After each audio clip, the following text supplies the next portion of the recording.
থেকে হাতেখড়ি হয়, পিয়ানো শেখে। পরবর্তীতে তার বাবা মা ইংল্যান্ডে শিফট করে এবং বাবা মার সাথে ফ্রেডি মার্কারিও ইংল্যান্ডে চলে যায়। ওইখানেই তার মিউজিক ক্যারিয়ারের বিকাশটা শুরু হয়। 1970 সালে সে আরো কয়েকজন মিউজিশিয়ানের সাথে এক হয়ে একটা ব্যান্ড ফর্ম করে। ব্যান্ডটার নাম হচ্ছে কুইন, QUEEN, কুইন। ঠিক আছে। এই কুইন ব্যান্ড থেকে এই ফ্রেডি মার্কারি ছিল হচ্ছে পিয়ানো বাজাইতো এবং মূলত ছিল হচ্ছে ভোকালিস্ট, মেইন ভোকাল। ফ্রেডি মার্কারির গলার একটা অনন্য বৈশিষ্ট্য ছিল, ইউনিক বৈশিষ্ট্য ছিল যে তার গলার ভোকাল রেঞ্জ অনেক বেশি বিস্তৃত ছিল। 4টা অক্টেভ সে টাচ করতে পারতো। আমি জানি না তোমাদের মধ্যে এখানে কে কে গান শিখছো ছোটবেলা বা এখনো শিখো, কেউ আসো? তোমরা সারে গামা পাধা নিসা, এটা হচ্ছে একটা অক্টেভ। এরকম 4টা অক্টেভ, সারেগামা পাধা নিসা আবার সারেগামা পাধা নিসা, এরকম করে 4টা অক্টেভ তার কাভার করতে পারতো তার ভোকাল রেঞ্জে। এতটাই বিস্তৃত ছিল এটা। এটা পৃথিবীর মধ্যে খুবই রেয়ার, খুবই রেয়ার। এতটাই ওয়াইড ভোকাল রেঞ্জ, হ্যাঁ, এতটাই ওয়াইড। সো এই ব্যক্তিটা অবশ্যই সর্বকালের সেরাদের মধ্যে একজন। তো এই ব্যক্তির লাইফটা আসলে অনেকটাই ড্রামাটিক। মাত্র 45 বা 46 বছর বয়স সে বেঁচে ছিল আর কি, এরকম 45-46 বছর আয়ু ছিল।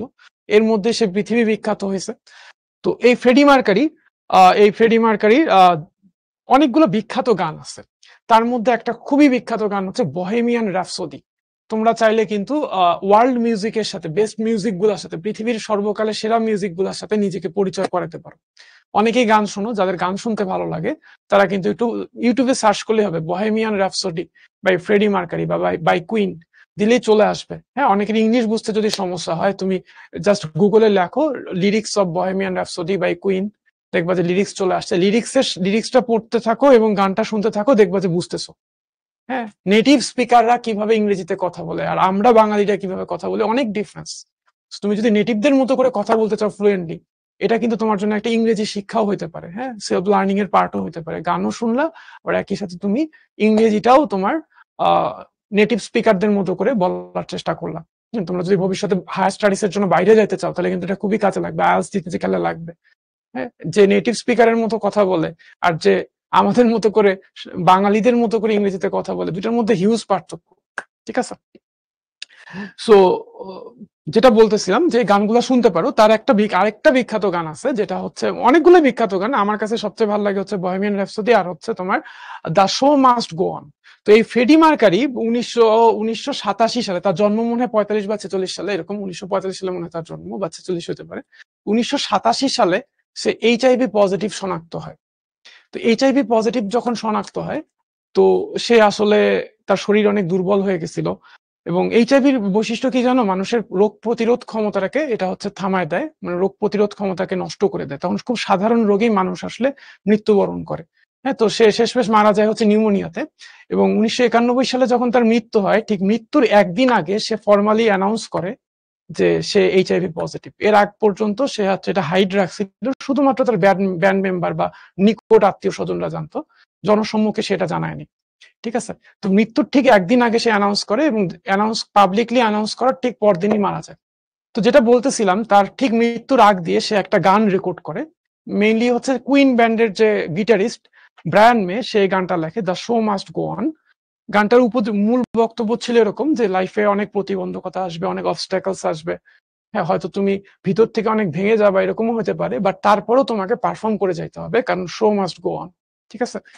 সো যখন এই ফ্রেডি মার্কারির জন্য এই গানটা লেখা, তো এই গানটা যখন সে হচ্ছে রেকর্ড করবে, তখন সবাই খুব উদ্বিগ্ন ছিল, কারণ সে ফ্রেডি খুবই দুর্বল, সেই গানটা আসলে গাইতে পারবে কিনা। তো সে দাঁড়াইতেই পারতেছে না ঠিক মতো, এবং সে ঠিকই এক টেকে গানটা শেষ করে। এক টেকে, তখনকার দিনে তো অটো টিউন বা এইসব কিছু ছিল না। হ্যাঁ, খালি গলায় এক টেকে গানটা শেষ করে, এক টেকেই রেকর্ডটা কমপ্লিট হয়। এবং এই গানটা তার মৃত্যুর পরে রিলিজ হয়। তো গানটা শুনতে পারো, খুবই বিখ্যাত গান। ফ্রেডি মার্কারির কনসার্ট আছে, কনসার্টের ভিডিও তোমরা দেখতে পারো চলে ইউটিউবে। এবং তার মানে একটা কনসার্টে বিভিন্ন ব্যান্ড পার্টিসিপেট করছিল, প্রত্যেকের জন্য 20 মিনিট করে স্লট ছিল। বাট ফ্রেডি মার্কারি যখন কনসার্টে আসতো, সে দর্শকদের সাথে এত ভালো কানেক্ট করতে পারতো যে মনে হতো যে Freddie Mercury stole the show, পুরা শো এর হাইলাইটটা, মানে লাইমলাইটটা সে নিজের দিকে কেড়ে নিতে পারতো। এরকম একটা তার জাদুকরী বৈশিষ্ট্য ছিল আর কি। সো ক্লাসটা শেষ করব। ফ্রেডি মার্কারির ফ্রেডি মার্কারি একটা কথা বলি, হ্যাঁ, ফ্রেডি মার্কারি কিন্তু একটা উইকনেস ছিল, সেটা হচ্ছে তার সামনের দিকের কয়েকটা দাঁত উঁচা ছিল, যার কারণে ছোটবেলায় স্কুলে তাকে অনেক বুলি করা হতো।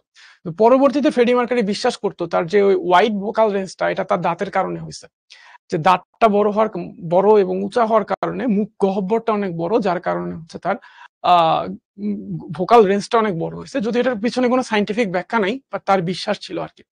সো তার শো মাস্ট গো অন, এই গানের একটা লিরিক্সের একটা পার্ট তোমাদের সাথে শেয়ার করি, যে inside my heart is breaking, মানে ভিতরে আমার হার্ট ভেঙে যাচ্ছে, আমার হৃদয় ভেঙে যাচ্ছে। My makeup may be flaking, হ্যাঁ, আমার মুখোশটা বা মেকআপটা খসে যাচ্ছে।